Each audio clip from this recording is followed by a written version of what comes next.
Hello guys! Welcome back to my mini vlog. Ang lulutuin natin ngayon ay laswa. Itong dish na to ay maraming pangalan. Sa amin, sa Mindanao, lauoy ang tawag namin dito. Dito sa Manila, laswa.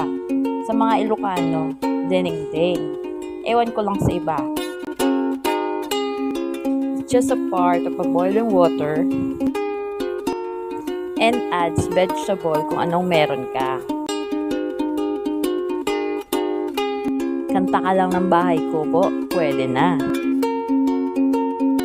It's very rich in fiber, lots of vitamins and minerals, at swak pa sa bulsa.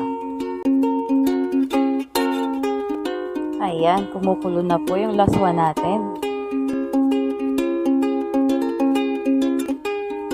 Malambot na yung mga gulay, saka natin lalagay yung dahon.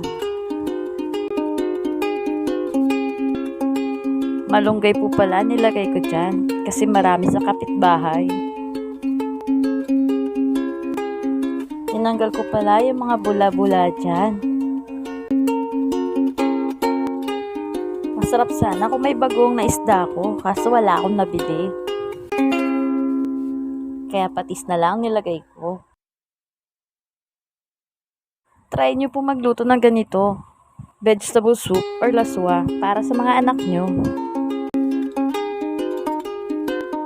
Simple lang po siya at swak sa bulsa.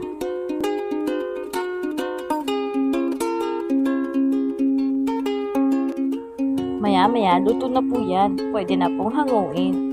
Salamat sa panonood. Thank you po guys. Tapusin nyo po hanggang sa dulo.